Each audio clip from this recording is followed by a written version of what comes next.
서구의 관습에는 결혼하는 딸에게 엄마가 선물해 주는 빼놓지 않는 그 한 가지가 있다고 합니다.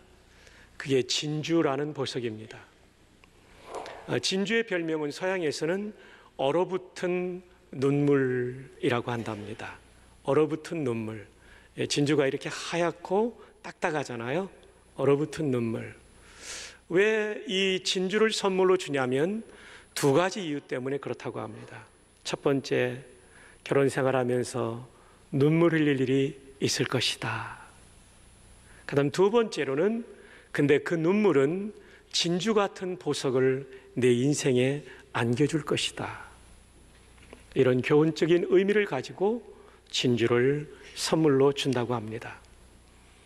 근데 여러분이 잘 아시는 바와 같이 진주는 고통 속에 만들어지는 거죠. 고통 없이 만들어진 진주는 단 하나도 없습니다. 진주조개를 아비큘레데라고 부르는데 이 진주조개 안에 바다에 모래가 들어오면 그 부드러운 조개살이 고통스러워하죠. 그러면서 하나님이 만드신 창조의 원리를 따라 그 안에 낙하라고 하는 화학물질을 분사합니다. 이것이 모래를 감싸고 또 감싸고 또 감싸서 마침내 진주가 탄생되는 것이죠. 이것을 통해서 우리가 배울 수 있는 매우 중요한 교훈은 하나님은 창조의 원리대로 우리에게 다가오는 고통을 고통으로만 끝내지 않고 하나님이 주신 은혜라는 낙하가 분사되기만 한다면 그 고통은 나에게 보석처럼 소중한 보물이 될 수 있다는 교훈입니다. 근데 아비큘레데 진주 조개 속에 가끔은 이 낙하라는 화학물질이 분사되지 않는 조개가 있다고 그래요. 병든 조개죠. 문제가 생긴 조개죠. 이 조개는 들어온 모래 때문에 결국은 그 상처로 인해서 폐사해서 죽고 만다고 합니다. 그러니까 이 낙하라고 하는 화학물질이 얼마나 중요한지를 알 수 있는 것이죠. 신앙생활도 마찬가지입니다. 하나님께서 내게 허락하신 이 고통의 문제를 은혜로 해석하고 은혜로 감당할 수만 있다면 이것은 나를 죽이는 고통이 아니라 내 인생에 엄청난 간증이 되고 보물이 될 줄로 믿습니다. 지난 한 해를 살아오면서 여러분의 인생을 고통스럽게 했던 그 무엇이 있습니까? 그 문제 때문에 낙심하지 마시고 하나님의 은혜로 그 문제를 대함으로 말미암아 그 고통의 문제가 여러분의 인생의 진주 같은 보석으로 변화되는 역사가 있기를 주님의 이름으로 축복합니다. 한 해를 보내는 마지막 주일에 여러분을 격려하고 싶다는 마음을 하나님이 제 마음속에 많이 주셨어요. 그래서 오늘 이 진주에 대한 얘기로 말씀을 시작했습니다.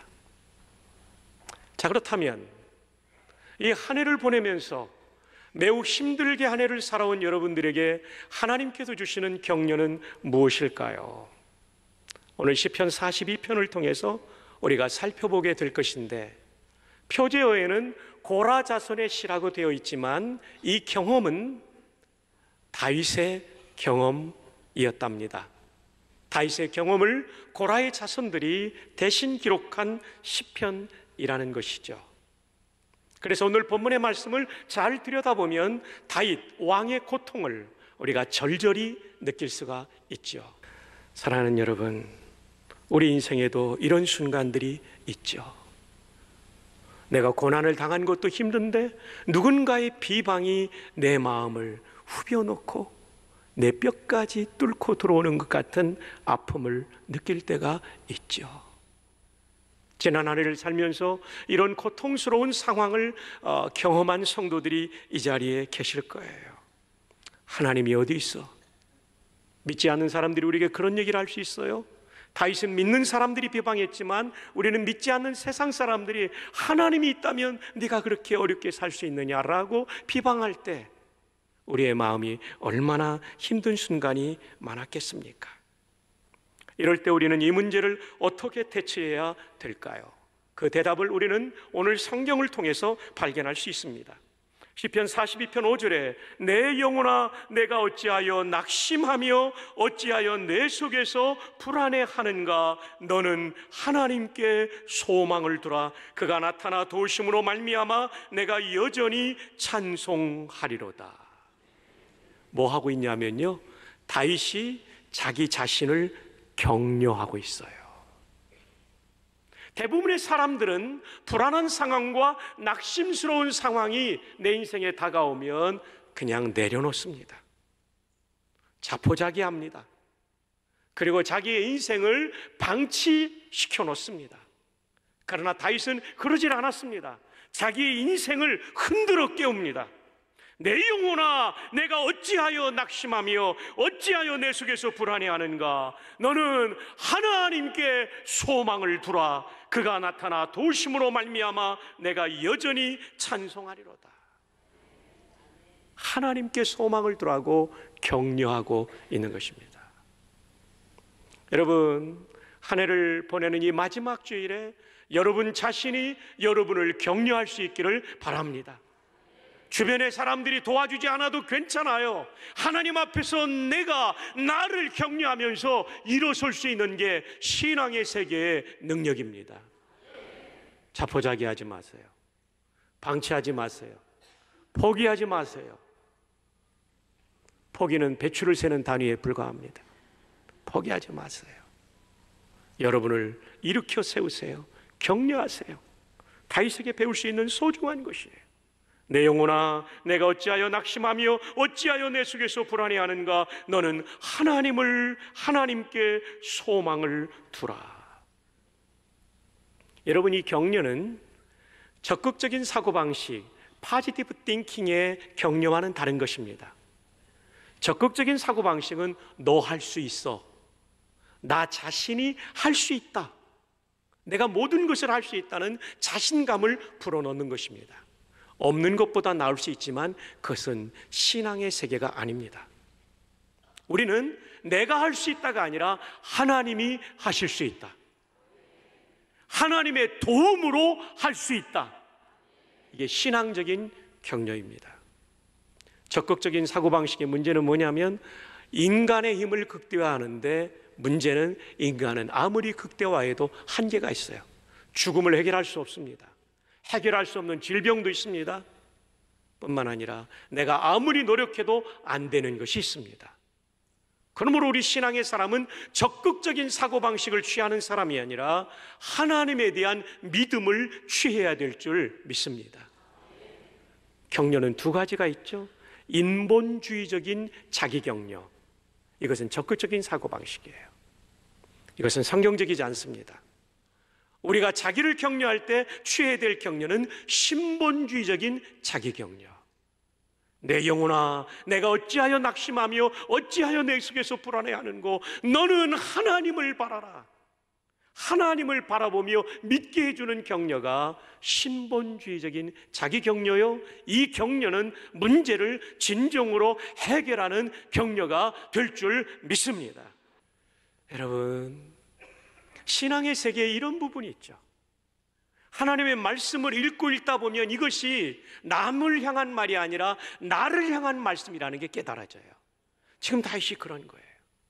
이 문제를 가지고, 압살롬의 문제를 가지고 피난의 자리에서, 고통스러운 자리에서 하나님을 묵상하고 하나님을 바라보고 소망하다 보니까 나는 이제부터 나는 그가 나타나 도우심으로 말미암아 내 하나님을 여전히, 전에도 찬송했지만 여전히 앞으로도 찬송하게 될 것이다. 여러분, 기도하다가도 그런 순간이 있죠. 기도하는데 하나님이 얘야 된다, 나는 말할 수 있도록 주시는 감동이 있어요. 여러분에게 이런 신앙의 체험이 있기를 바라요. 성경을 읽을 때 내게 주시는 말씀, 기도할 때 나를 감동해 주시는 말씀, 공연희 집사님이 현이야라고 말씀해 주실 때 그 체험, 이게 있으면요 신앙의 세계가 한 번 더 업그레이드 되는 거예요. 새로운 페이지 장이 열리게 되는 거예요. 지금 다윗의 시편에 굉장히 중요한, 고라 자손이 기록한 시편 42편에 굉장히 중요한 게 11절의 나는이에요. 한번 따라 봅시다. 나는. 옆에 있는 사람한테 물어봅시다. 니는, 여기서 말하는 니는 나는을 발견했나 이 얘기예요. 이게 있을 때 우리의 신앙에 새로운 차원이 열리죠. 자, 그렇다면 다윗이 나는 하고 이 하나님의 소망을 경험한 다음에 다윗은 이 압살롬의 반영의 문제를 해결했을까요? 해결했죠. 여러분 아시는 대로 해결했을 뿐만 아니라 그의 남은 인생에 크고 작은 문제가 계속 있었지만 그의 인생의 마지막은 승리로 끝납니다. 어떻게 끝납니까? 역대상 29장 18절입니다.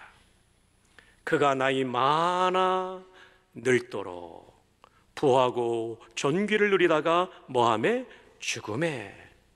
압살롬 반군에 잡혀 죽은 것이 아닙니다. 나이 많아 늙도록 살다가 죽었어요. 그 다음 부하고 존귀를 누리다가, 여러분의 눈에는 부하고에 하이라이트를 하고 싶지만 저는 의도적으로 존귀에다가 하이라이트를 했어요. 왜냐하면 진짜 중요한 것은 존귀거든요. 영어의 honor, 이것은 명예롭다는 뜻이잖아요.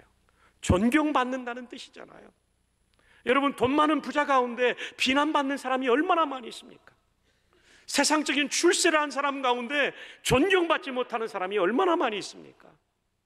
나이 다 들어서 죽을 때가 됐는데 존경을 받지 못하는 것처럼 비극은 없어요. 근데 다윗은 나이 늙도록 그는 존경을 누리다가 죽음을 맞이한 거예요.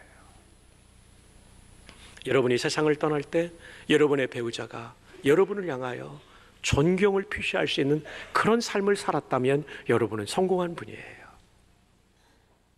여러분의 자녀가 부모님의 죽음 앞에서 존경을 표현할 수 있다면 그 사람 승리한 사람이에요.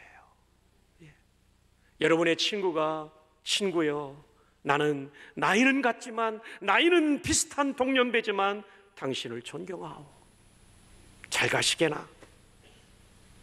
후배들이 선배님을 우리는 늘 마음속에 존경했습니다. 이렇게 살 수 있다면 이 사람 승리한 인생이요, 성공한 인생입니다. 다윗은요, 시편 42편에는 죽을 고생을 했습니다. 뼈가 예리한 칼로 찔리는 것 같은 고통이 그의 인생에 다가왔었어요.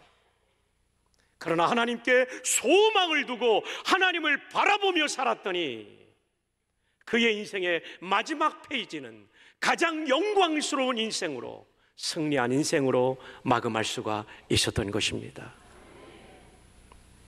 2019년도가 비록 힘들었을지라도 여러분을 격려하신 하나님의 이 말씀을 들으십시오. 그리고 낙심과 불안 속에 좌초된 인생이 아니라 여러분이 믿음을 가지고 격려하십시오. 누구누구야, 불안해하지 말고 낙심하지 말고 하나님께 소망을 두라. 이 시간 여러분의 이름을 부르면서 앞부분을 부르면 나머지는 저를 따라 제가 선창하면 재창하는 거예요. 여러분이 너무나 많이 있기 때문에 제가 여러분 한 분 한 분 이름을 다 기억도 못하지만 또 이름을 부르다 보면 예배가 언제 끝날지 몰라요. 그렇다고 해서 성규야 이렇게 하면 안 됩니다. 그거는 제 이름입니다. 물론 우리 교회 성도 가운데 성규가 한두 분 더 있습니다만은, 자, 이제 여러분의 이름을 부르시고 그 다음에 제가 선창하면 재창해 주시기를 바랍니다. 시작. 잠깐만요. 여러분 지금 예배를 끝낼 의지가 있는 것입니까? 없는 것입니까? 저는 오늘 강론을 좀 빨리 끝내려고 노력을 하는데 여러분이 전혀 안 도와주고 있어요. 다시 한번 시작. 네, 잘하셨어요. 어찌하여 불안해하고 낙심하는 고 너는 하나님을 소망하라. 그의 나타나심으로 내가 승리할 것이다. 네, 자 이제 한번 쭉 여러분이 기억되는 대로 한번 합시다. 시작. 성규야. 또 성규밖에 안 들리는 것 같아요. 다시 한번요. 시작. 어찌하여 낙심하고 불안해하는 거 너는 하나님을 소망하라. 그의 나타나심을 인하여 내가 승리하게 될 것이다. 아멘입니까?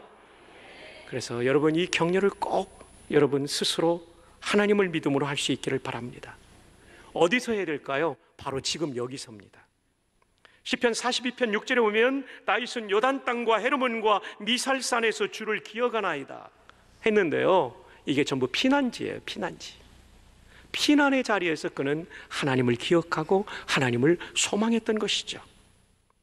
시편 42편 1절에 보면 하나님이여 사슴이 시냇물을 찾기에 갈급함같이 내 영혼이 주를 찾기에 갈급하니이다. 하나님에 대한 갈망을 가지고 있는 거죠. 지금 이 문제는 압살롬을 이기는 문제가 아니라 하나님이 나와 함께 하시면 이 문제를 이길 수 있다는 거죠. 압살롬의 군대가 아무리 많고 전 국민이 압살롬에게 갔다 할지라도 하나님이 돌려주시면 이 상황은 해결될 수 있다는 믿음이에요. 하나님을 갈망하는 거죠. 대한민국에 여러 가지 어려운 상황이 있지만 우리가 하나님을 갈망하면 이 문제들, 정치, 경제, 안보의 문제들 해결해 주실 줄로 믿습니다. 어느 한 시대 정치 지도자가 우리에게 소망이 된 분이 있었습니까? 우리의 소망은 오직 하나님뿐인 줄로 믿습니다. 제가 지난 주간에 저 자신에게 선물을 하나 줬어요. 왜냐하면 지난 주간에 제 생일이 있었기 때문입니다. 그래서 제 자신에게 선물을 준 게 뭐냐면 좋은 영화 한 편을 보는 거였습니다. 그 영화는 천문이라는 영화였어요. 세종대왕과 장영실 선생의 스토리입니다. 세종대왕은 대단히 국민을 사랑했던 분이었죠. 그래서 한글을 창제해 주셨죠. 우리의 글을 쓸 수 있도록. 또 하나는요, 농업사회니까 이 절기가 중국의 절기를 따라다 보니까 이게 거리와 시간차 때문에 맞지 않는 거예요. 그래서 하늘의 그 별자리들의 이동과 이런 것들을 알게 되는 이런 지도도 만들게 되죠. 혼천이 이런 것도 만들게 되죠. 그리고 시간을 정확하게 알지 못하니까 최초의 물시계를 만들게 됩니다. 자경루라고 그러죠. 물시계를 만들게 돼요. 이런 모든 발명품은 장영실 선생의 작품이었어요. 근데 여러분, 장영실 선생이 어느 고장 사람인지 아십니까? 부산 동래. 와, 정답입니다. 정답입니다. 부산 동래 관비였어요. 노비인데 동래 현에 있는 그 노예였어요. 노예. 근데 이분이요, 세종대왕의 도움 가운데, 이분의 재능을 알아준 세종대왕의 도움 가운데 품계가 종3품까지 올라갑니다. 굉장한 거죠. 대호군이라고 그러죠. 그리고 제가 역사를 찾아보니까 동래 부사의 품계가 정3품입니다. 정3품 다음이 종3품이니까요, 노비 출신이 동래 부사 당상관 바로 아래 직계까지 올라간 거예요. 굉장한 거죠. 왜 그랬냐면 수많은 과학기구를 발명함을 통해서 나라를 발전시켰기 때문에 비록 노비 출신이지만 이 사람을 종3품까지 올린 거죠. 그러니까 아주 그 단단한 그 계급 사회 속에서 이 노비를 종3품까지 올렸다는 것이 얼마나 세종대왕이 가슴이 열린 사람이었는가를 알 수 있는 대목이라고 생각합니다. 우리 교회도 더 많이 열린 교회가 되기를 주님의 이름으로 축복합니다. 그래서 인물들이 자라나는 거죠. 근데 제가 이 영화를 보면서요, 가장 감동 깊었던 한 장면이 있었어요. 많은 것을 발명한 장영실에게 세종대왕이 이런 말합니다. 영실아, 너에게 내가 상을 주고 싶구나. 이때 장영실 선생이 말합니다. 아주 감동적이에요. 저에게는 전하 곁에 계속 있는 것이 상이옵니다. 여러분, 감동이 안 되십니까? 다시 한번 대사를 제가 전달해 드립니다. 영실아, 내가 너에게 상을 주고 싶구나. 근데 장영실이 이렇게 말합니다. 전하, 신은 전하 옆에 계속 있는 것이 상이옵니다. 그랬더니 놀라운 대사가 나옵니다. 이 대사도 감동이에요. 세종대왕이 뭐라고 말하냐면 그건 나에게도 상이 되는구나. 이야, 여러분, 저는 이 영화사하고 전혀 관계가 없는 사람이에요. 이 부분만 인용하는 거예요. 제가 이 대사를 들으면서 저와 하나님 사이를 생각했어요. 성규야, 내가 너에게 상 주고 싶구나. 하나님, 저는 하나님이 제 곁에 계시는 것만으로도 상이 충분합니다. 그럼 하나님 그렇게 계시겠죠. 그건 나에게도 상이 되겠구나. 이 대사를 하는 세종대왕이 쫙 웃습니다. 여러분, 하나님 안에 모든 것이 있습니다. 세종대왕이 나와 함께 있는 것이 장영실의 최고의 상이었는 것, 임금 안에 많은 것이 있기 때문인데요, 하늘의 왕이신 하나님께는 더 많은 것이 있어요. 여러분, 하나님 그분을 사랑할 수 있기를 바랍니다. 하나님 그분을 갈망하기를 바랍니다. 그분 안에 온갖 좋은 것이 있고요, 이것은 세상적인 물질을 뜻하는 것이 아니라 진짜 행복을 우리에게 주실 수 있는 분이 되신다는 것을 말씀드리는 것입니다. 이제 말씀을 맺습니다. 한 해 동안 여러분 정말 수고 많으셨습니다. 그리고 여러분 가운데는 불안과 낙심 가운데 사로잡힌 분도 계실 겁니다. 어찌할 바를 모르는 분들에게 이 말씀이 답이 되기를 바랍니다. 어떤 답이냐고요? 인본주의적인 자기격려가 아니라 신본주의적인 자기격려를 다윗에게 배웁시다. 내 영혼아, 내가 어찌하여 불안해하고 낙심하는가? 너는 하나님을 소망하라. 그의 나타나심으로 말미암아 내가 승리할 것이다. 이렇게 여러분을 격려하고 동시에 모든 것에 모든 것이 되시는 하나님을 갈망하는 가운데 그분이 주시는 인생의 진정한 승리, 그래서 우리가 이 세상을 떠날 때 그가 나이가 늙도록 존경을 받다가 떠났더라 하는 그런 인생길 걸어갈 수 있기를 주님의 이름으로 축복합니다.